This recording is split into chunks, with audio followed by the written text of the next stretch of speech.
few months ago, a video went viral of an officer in Britain confronting a man for standing by himself on a sidewalk.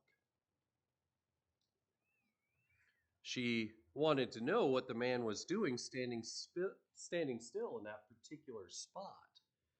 He said that he was silently praying for his son, whom he had lost.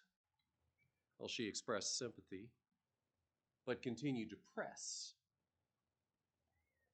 wanting to know the content, the specific content of his prayer. Behind the man was a tree. Behind that tree, in some distance, was an abortion clinic. And she explained to him that he was within a protected zone. And she expressed her suspicion that he was praying against the abortions that were happening around the corner, and that was against the law. She then arrested the man for that transgression. Persecution comes unexpectedly sometimes. It comes in the Western world. It comes in small ways, and sometimes it comes in big ways.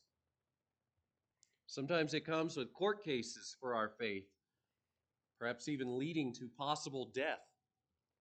In other cases, it may come in smaller ways, maybe just in the form of passing comments, commentary, questions, mockery. Sometimes it seems that the persecution is only tangentially related to our faith, where we are told that perhaps just praying a prayer in the wrong place is enough of a transgression to face persecution. Regardless of how it comes, we are faced with the question of how we will do when it comes, because it will come. In fact, that's what we see in this passage, in this drama before us that John has penned. Jesus has already warned in places like John 15, 18 through 20, and you can take a look back there, John 15, verses 18 through 20, as he is giving that upper room discourse to his disciples. He warns them, if the world hates you, know that it has hated me before it hated you. If you were of the world would love its own. But because you are not of the world, but I chose you out of the world, because of this, the world hates you. Remember the word I said to you, a slave is not greater than his master. If they persecuted me, they will also persecute you.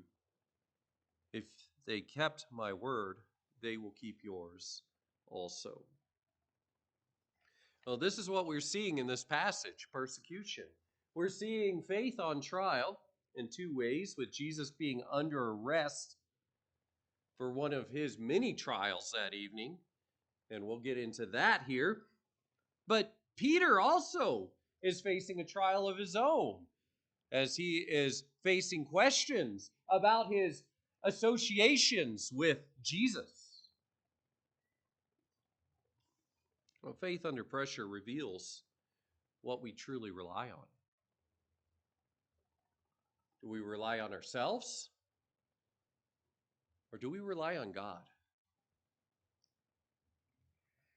We'll see 4 tests in this drama. 4 tests. First, we'll see the test of an unlawful arrest, and that is what we have before us, an unlawful arrest. Second, we see the test of but a question. It is just a question that Peter faces, and we'll see how he does there. Third, we will see a test of unlawful trials. Jesus is unlawfully arrested. Of course, he will face unlawful trials. And then fourth, we will see the test of temptation and conscience. The tests, I should say, the tests of temptation and conscience. Tests that we all face from time to time. Let's consider the first of these as we get through this passage. Verse 12. First, let's consider again the test of the unlawful arrest. So the Roman cohort and the commander and the officers of the Jews arrested Jesus and bound him and led him to Annas first, for he was father-in-law of Caiaphas, who was high priest that year. Now Caiaphas was one who had advised the Jews. He was the one who advised the Jews that it was expedient for one man to die on behalf of the people. And so this just picks up where we left off last week with Jesus allowing himself, and don't make any mistake there, he allowed himself to be arrested by the mob. He allowed himself to be betrayed by Judas into the hands of the Roman soldiers and the Jewish officers, and he did so to secure our salvation. Well, as we were looking at that, we considered those who were gathered there. We noted, yes, there was a Roman cohort. They are commanded by someone who is known in the Greek as a chiliarch, which is a man who is a commander of 1,000. He is someone who is fairly up there in the ranks. The Jews probably had talked to Pilate already and said, we need extra men. And so he sent this chiliarch, this commander, and a cohort to go out and help them arrest Jesus. He oversaw the arresting group, and then, of course, the temple guards were there as well. Now, they proceeded with the arrest despite Jesus' miraculous display. Remember what I said last time, that Jesus is speaking and the people are being knocked over. This is a miraculous display of the power of the Son of God. And yet, for whatever reason, they continue on this process. And you might say, why is this that they are arresting him despite his miraculous display? Well, as one commentary notes, their stubborn obtuseness graphically illustrates the terrible power of sin and Satan to blind the minds and harden the hearts of the unregenerate. 2 Corinthians 4:4. They are literally dead in their trespasses and sins. Sometimes the lost world sees the miraculous and they choose not to see. And that's what happens here. And it's not that they may have just jumped right up and arrested him. They may have had some hesitation. The text doesn't tell us specifically how that went, but the text does tell us that Jesus willingly went with them. Now, despite that, they bind him, and they either tie his hands up in front of him or behind him and lead him away. This commentary continues on here. It notes that just as Isaac and the Old Testament sacrifices were bound to the altar, so also was the Lamb of God, the ultimate sacrifice. He is bound, and he is going willingly to be a sacrifice for you and for me.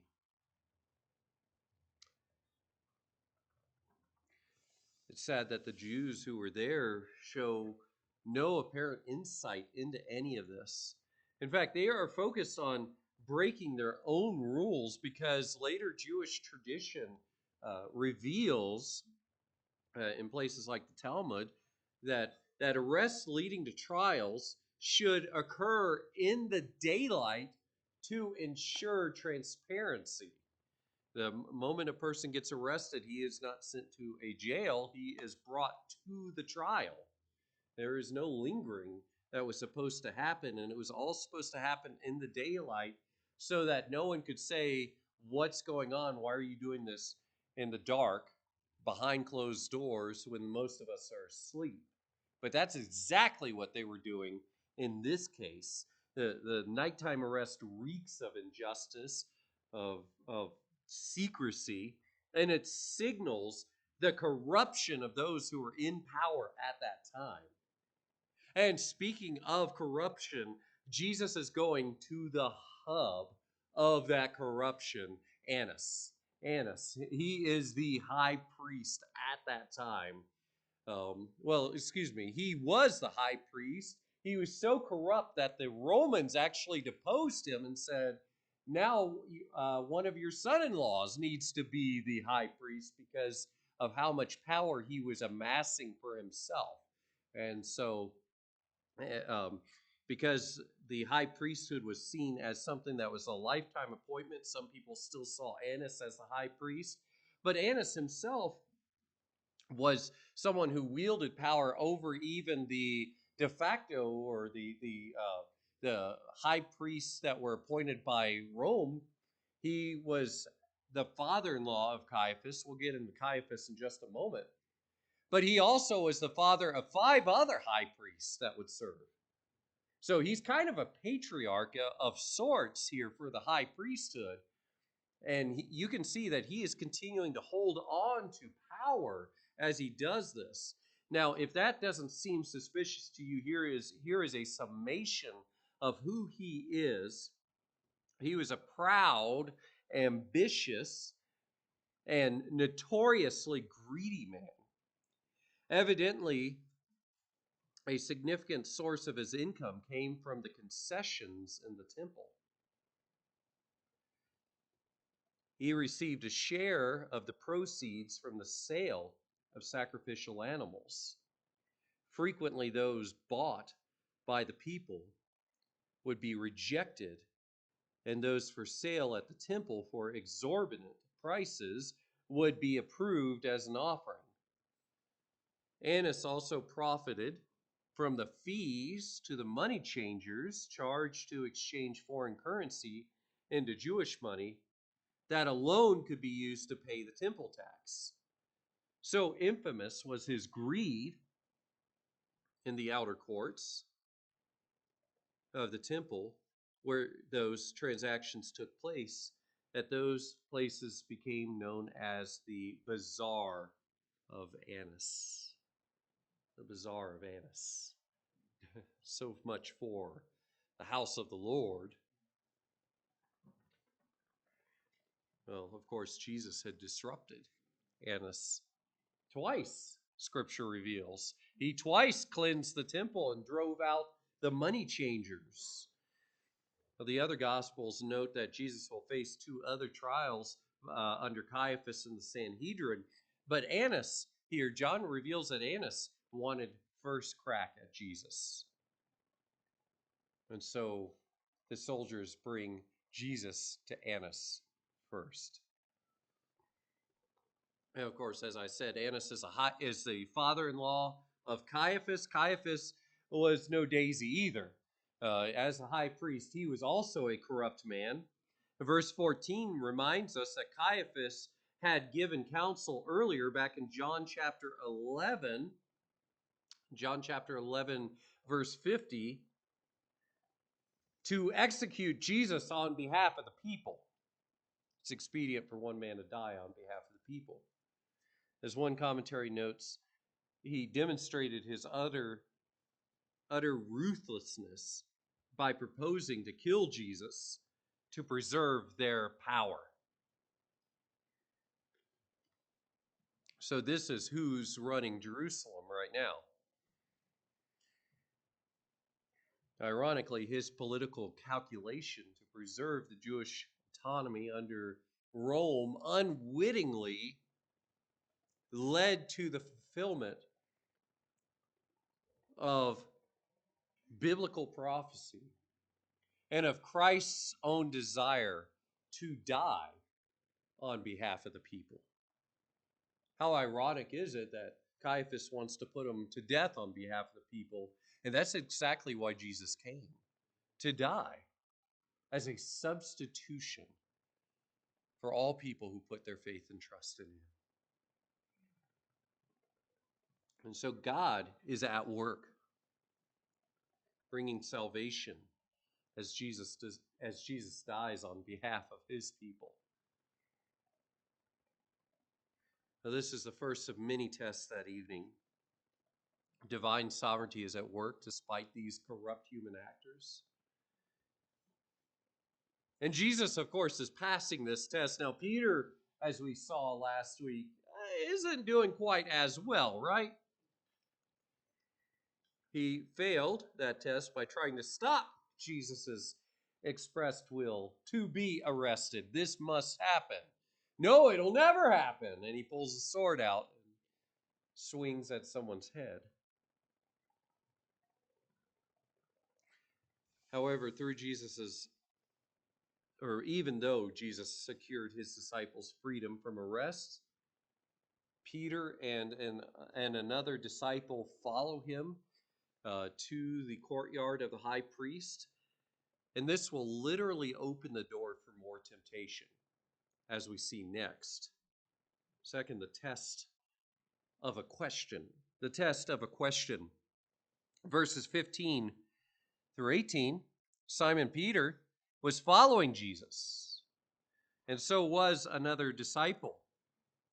Now, that disciple was known to the high priest and entered with Jesus into the court of the high priest. But Peter was standing at the door outside. So the other disciple, who was known to the high priest, went out and spoke to the doorkeeper and brought Peter in. Then the slave girl who kept the door said to Peter, "You are not also one of this man's disciples, are you?" He said, "I am not." Now the slaves and the officers were standing there, having made a charcoal fire, for it was cold, and they were warming themselves. And Peter also was with them, standing and warming himself. Now there's some initial courage here with Peter, following Jesus. We can say that. He obviously loved the Lord. Although he ironically, in this text where it says he's following Jesus, he ironically becomes that disciple who follows only to deny his master. But before we get to that, who's this other disciple? It seems like the text is being vague on purpose. Who is this unnamed disciple? Well, it's most likely John. Some scholars have named some other folks, but those names just don't quite fit. Um, if you guys want any information on that, I'll be happy to give you some of those other names later. But it is most likely John. We see that he was known to the high priest here, but he also excludes his own name elsewhere in the narrative. There seems to be a little bit of humility as he is writing this gospel message, because he doesn't really like to highlight himself. He just talks about this disciple who Jesus loved, and that's him. That's him. And here he is, that unnamed disciple again. You say, well, yeah, but wasn't he just a fisherman? Yeah, he was a fisherman, but let's not think of him as just a fisherman. His father had a successful fishing business. They were entrepreneurs, and it's likely that through that wealth, he was able to have some influence. Also, through his mom, he may have had some priestly connections. He may have even been a priest at some point, according to Eusebius. And so all of these make him a plausible candidate. So this is John, just perhaps being humble, not really mentioning his own name, but his familiarity allows him access. Of course, that contrasts Peter's hesitation outside. Peter doesn't quite have that same access, so John goes back and he fetches Peter. He speaks to the doorkeeper, who's a slave girl, and it seems like that's a pretty common thing to see. And he brings Peter inside to the high priest's courtyard, and that seems to be the extent of their interaction. We do see brothers helping each other out, though, here, and Peter would not have gotten that as close to the action as he did, except that John helped him to get there. So if you've ever wondered, how did Peter get as close as he did, the answer is John. John got him there. Now, as he got closer, of course, he got closer to danger. And that may have been what was on Peter's mind as he receives that question in verse 17. The slave girl, as she is letting him in, decides to ask him a question that seems pretty innocent. In fact, she expects a negative response in the way she frames it in the Greek. It kind of comes out in the translation here. You are not also one of this man's disciples, are you? And so it's kind of, no, of course not. It expects a negative answer. Did she really, though, intend for it to be a negative answer, or was she just being polite? Because she also says, also, meaning she knows John is one of his disciples. You are not also one of his disciples, are you? It may be one of those little questions where she's trying to be polite. She gives him an out, but she also suspects, yes, he is one of those disciples. Her out that she provides proved to be too much of a temptation for Peter. Peter takes the out. And she expected a negative answer with her question. He responds in the negative, I am not. Just a terse, quick response, I am not. Where Jesus is standing firm, Peter buckles immediately to a simple question by a servant girl. Peter, who boasted in the past, though others fall away, I will never fall away, gets a quick question, and he immediately crumbles. It's a lesson for all of us not to put confidence in the flesh. This is why in this hostile world, it is so important to sanctify Christ as Lord in our hearts. Sanctify Christ as Lord in your heart. Make sure that that is established first before you even go into this hostile world. As Matthew Henry notes here, if Peter had said, if he had the boldness of the lion, he would have said, it is my honor that I am so. If he had the wisdom of the serpent, he would have kept silence at that time, for it was an evil time.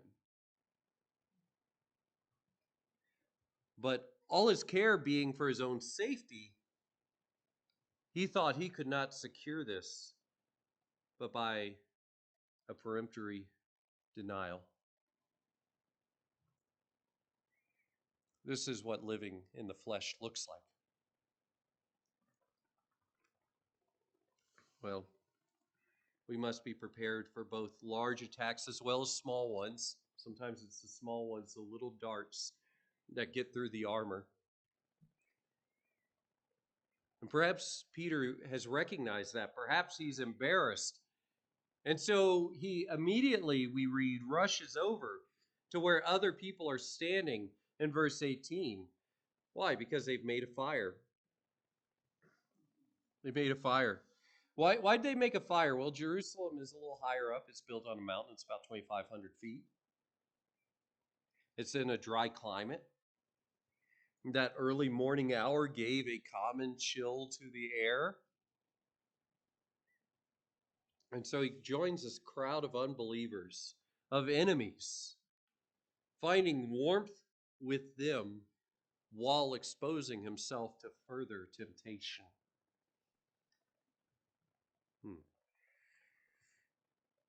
was only a simple question that tested Peter's faith. And while he stands there, he's going to be vulnerable. Unless he repents, of course, unless he finds strength in God the Father.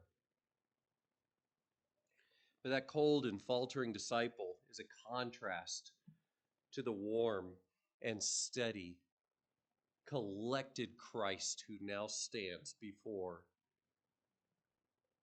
Annas the high priest. And that's where we turn next, as we consider the test of unlawful trials, the test of unlawful trials. Verses 19 through 24. The high priest then questioned Jesus about his disciples and about his teaching. Jesus answered him, I have spoken openly to the world. I always taught in synagogues and in the temple, where all the Jews come together, and I have spoken nothing in secret. Why do you question me? Question those who have heard what I spoke to them. They know what I said.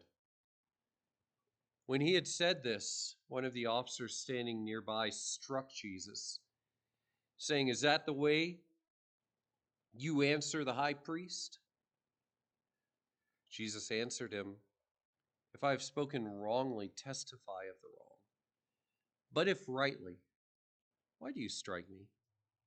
So Annas sent him bound to Caiaphas, the high priest. Jesus was left by John, being led to Annas, and of course now Annas is questioning Jesus. As we continued through this narrative, perhaps you don't see anything wrong, though, with the kinds of questions that Annas is asking here, but this is an illegal questioning of Jesus. It was not proper in keeping with Jewish law. Even our own laws require probable cause and due process.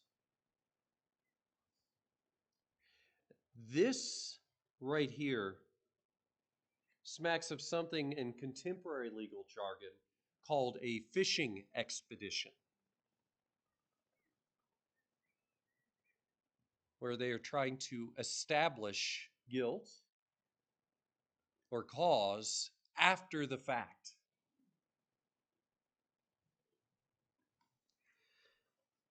His direct questioning, as I said, also violates Jewish law. Annas should have already obtained testimony from at least two witnesses before arresting and interrogating Jesus. Now, of course, that's in Deuteronomy 19, and that's in Jewish codes like Mishnah. Instead, he was eliciting a confession or some other incriminating statement. The high priest is seeking conviction without corroborating evidence, to put it mildly. And as we've already noted, it was illegal that he was arrested at the time. If it's illegal to arrest someone at night, guess what is also illegal? It's illegal to have a trial at night.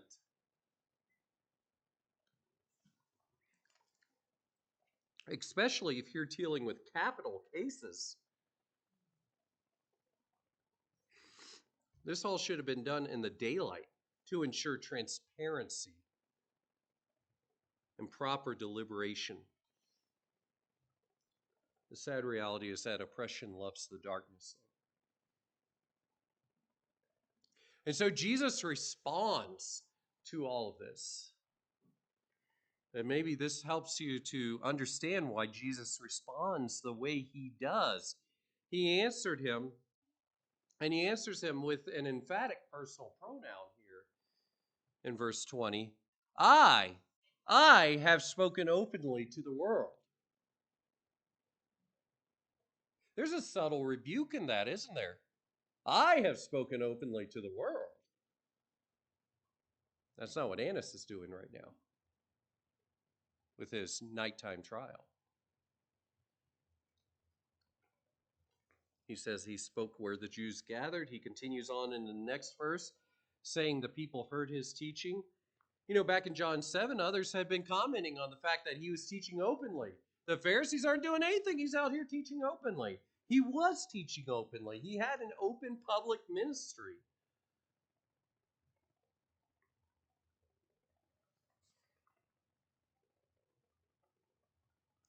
And that public ministry refutes any charges that could be tied to sedition. It's not like he's having a conspiracy somewhere. Everything he says is out in the open. Unlike secret cults, Jesus' teaching was transparent and it was accessible to all. Now, as an aside,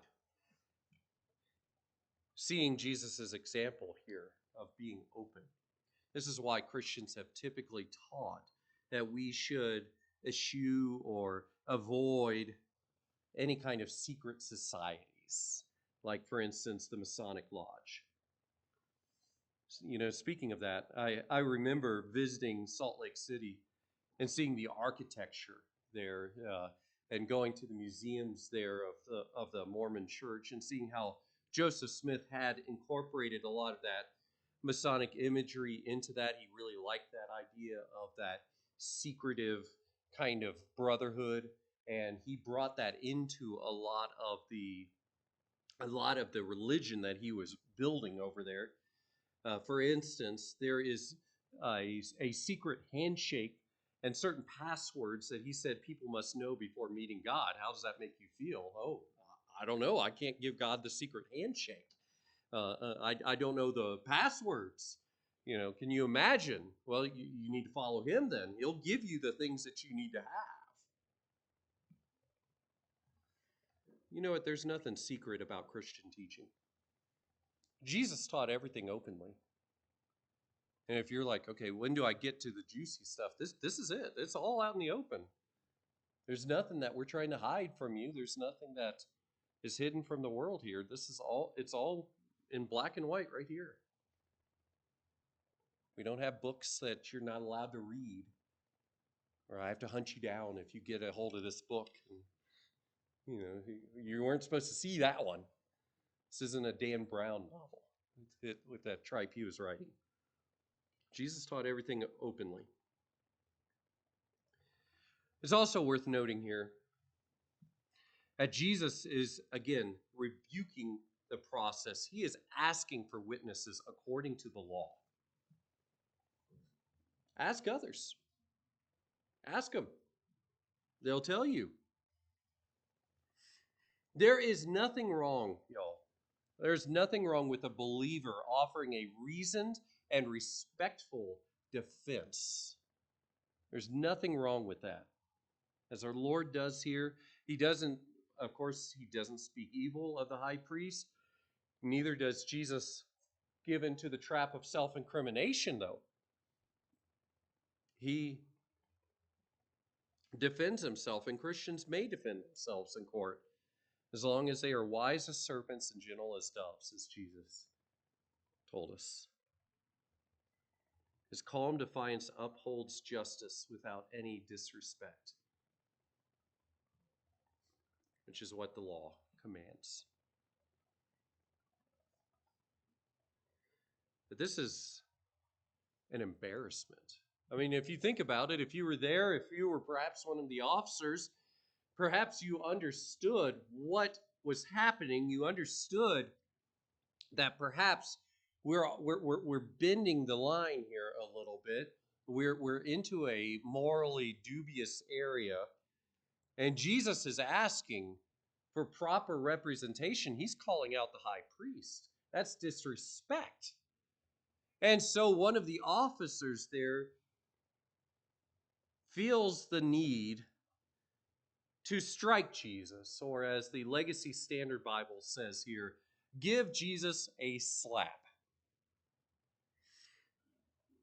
Now, if someone were to give you a slap, there are perhaps many ways that you could react to that. Perhaps you'll think to yourself that it's not such a good gift to receive a slap. Perhaps I don't want this gift. Perhaps I will return the gift to the sender. Ah, that might be one way to respond. Does Jesus respond that way? No. No, he does not. No, of course, that's who he is. But why is Jesus there? He keeps his mission the foremost of his mind. Why is he there? He is there to be a sacrifice. And being a sacrifice means that he's going to have to endure mockery and humiliation and even violence before he even gets to the cross. He's already there where he needs to be so that he can be a sacrifice. But he understands, okay, this is wrong. And he does speak up. And this is okay. This is okay to speak up at this moment. This is not, well, he's understands that this is against the Jewish treatment of prisoners. The Romans may have beat prisoners to get information or um, to get them into line. The Jewish judicial system is different, though. It incorporated the concept of God's image in people. That means that they did not engage in extrajudicial violence. That was something unique to what they had created. They did have physical punishment, and sometimes people would have to face that. For certain crimes, perhaps they might have to face 40 lashes. For other crimes, they may even have to face the death penalty. So there were physical punishments, but those were limited to defendants who had been found guilty. Until the person's found guilty, guess how the defendant is treated? He is treated as though he is innocent. That really is the way it should be, right? Innocent until proved guilty. That's what we say it should be, but it's not always that way, is it? But later, rabbinic tradition, like the Talmud, invalidates confessions and statements elicited through coercion. Physical force was not a legitimate means of getting information, of interrogating people, or even correcting people. Why? Because the focus in Jewish trials was on evidence, not on intimidation. That's the way it should be. That's the way it should be. Now, just because it should be one way doesn't mean it always is that way. And that's what we see here as the officer strikes Jesus, as he gives him a slap. Now, Jesus endures because he's fulfilling his mission, but he does offer some pushback here. And he says, if I've spoken wrongly, testify of the wrong.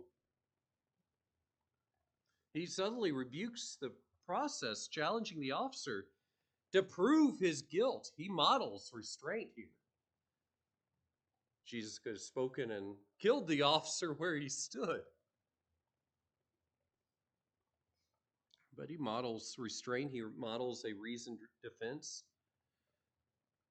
This was not a time to apply Matthew 5, by the way, Matthew 5:39, to just turn the other cheek. He does speak up when he needs to speak up. And Jesus answered well. Jesus answered well. Annas had no choice but to send him bound to Caiaphas and to the next trial. As one commentary notes here, Jesus may have been bound, but he was hardly cowed by the events. The images of victory in spite of bondage were very important to early Christians who had little power in the face of imperial Rome and who suffered condemnation in Jewish synagogues. They are no less significant for Christians who suffer today. We need to see these images and see that Jesus is victorious over this. Jesus is in complete control here. And Annas, for all of his intelligence, wickedly used, all of his corruption, he could not find a way to pin Jesus down. Jesus was in complete control the entire time. And of course, as we've noted, he's going to go on to face at least 2 more Jewish trials. They won't reveal anything more about Jesus. And John, because he knows we have the other Gospels, he doesn't feel the need to go into all of that. We can read about those other Jewish trials in the other Gospels. From there, John will pass straight to the Roman trial after this, and we'll get into that next week, Lord willing. But Jesus faces injustice with dignity. He trusts God here. Not only does he show us how to endure, he reveals more about himself. We've already seen him as the great I am, who now moves on to his next trial. Well, sadly, we turn next for our final point to a disciple who utters the words again, I am not. I am not. Let's consider that in the fourth test of temptation. The fourth test of temptation. Now, Simon Peter, verse 25. Simon Peter was standing and warming himself. So they said to him, You are not also one of his disciples, are you? He denied it and said, I am not. One of the slaves of the high priest, being a relative of the one whose ear Peter cut off, said, Did I not see you in the garden with him? Peter denied it again, and immediately a rooster crowed.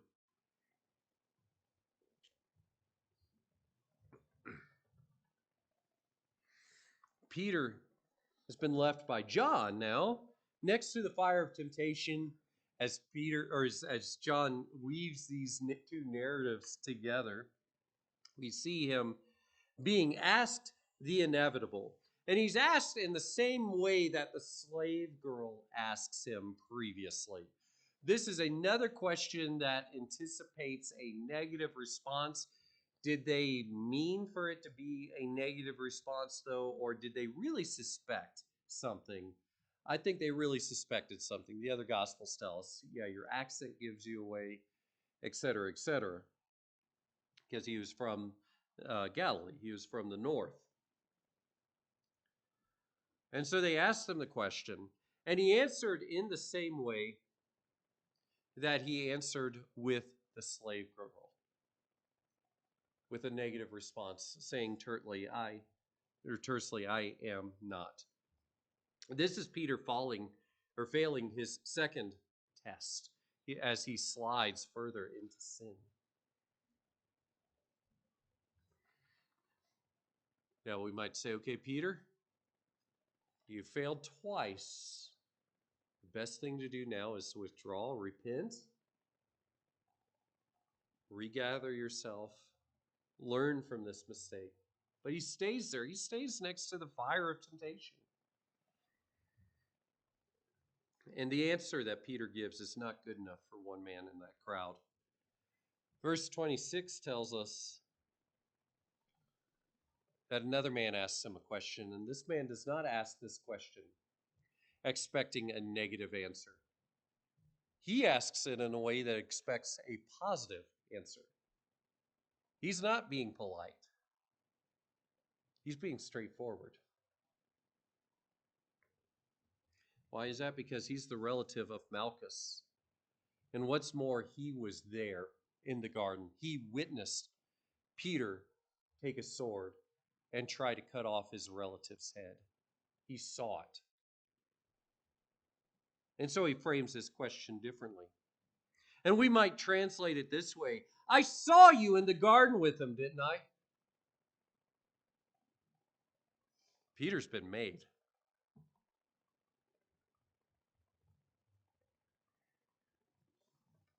Now, this might explain part of the motivation for Peter's denials. So one commentary notes here, Peter was in dire peril now of arrest himself for attempt to kill, attempted murder. I mean, he could face it too. He could face a literal trial as he is now facing this spiritual trial. And this reminds us of a simple fact that sometimes our sins come back to haunt us. Now, of course, for him, it came back really quickly. It really was foolish for him to go into the lion's den, as it were, knowing what he had just done.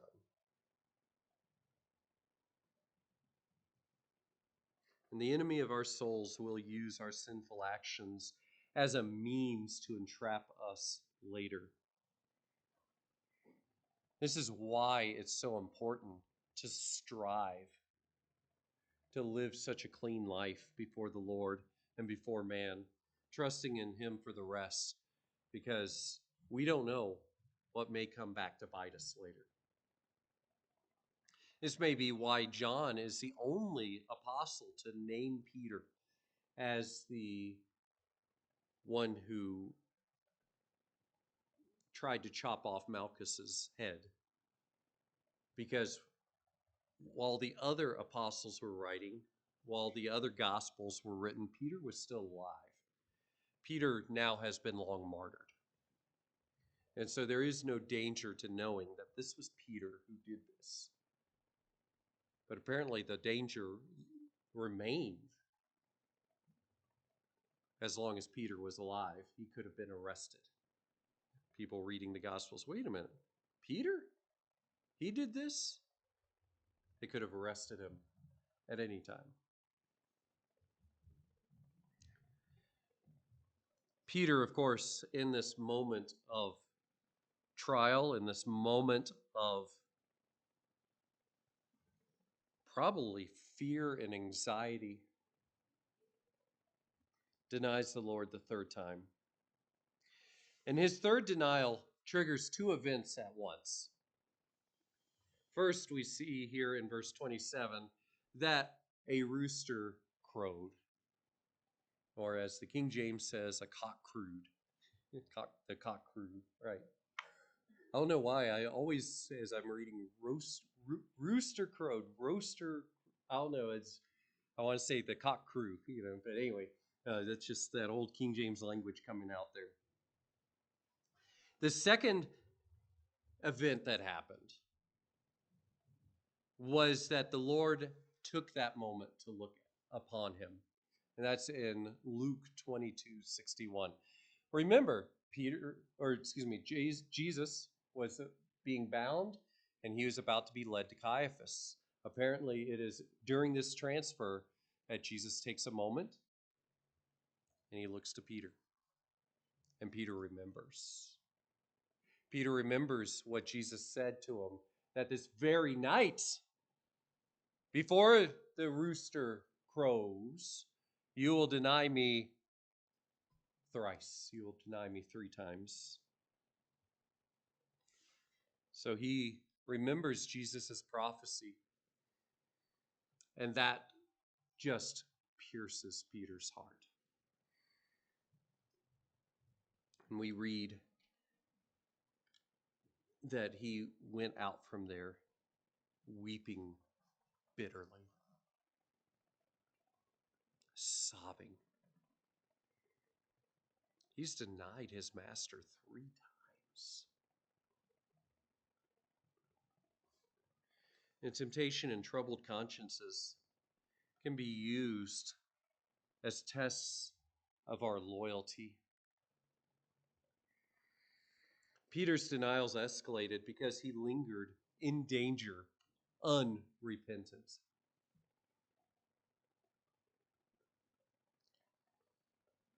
So hopefully the rooster's crow will call us to repentance before it's too late, so that we are not in that same position. Now, this is a pretty large passage that we've gone through. But of course, it's juxtaposing Jesus' steadfastness with Peter's faltering. That's what we see sometimes with our faith as we go under trials. Sometimes we see whether it is that we've been putting our faith in ourselves or in God. And sometimes, sadly, sometimes we find that we fail too.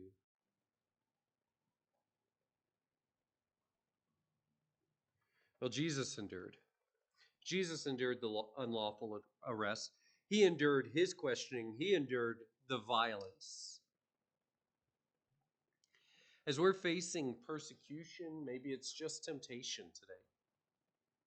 Whatever the case may be, let's fix our eyes on Christ because he's the faithful one, because he's the one who is able to stand, because he's the one who's able to make us to stand. And of course, he did far more than that, didn't he? He did more than just give us an example.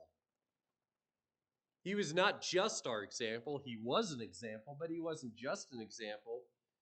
He secured our redemption. And even as Peter is stumbling and denying him, Jesus is in the process of sacrificing himself to save Peter. Whatever you are going through, whatever you've faced, whatever failures you have in your past, Jesus paid it all. He offers you forgiveness. And you know what? Just like in John chapter 21, when we finally get there, he offers Peter restoration. He offers that to you too. He offers that to you too.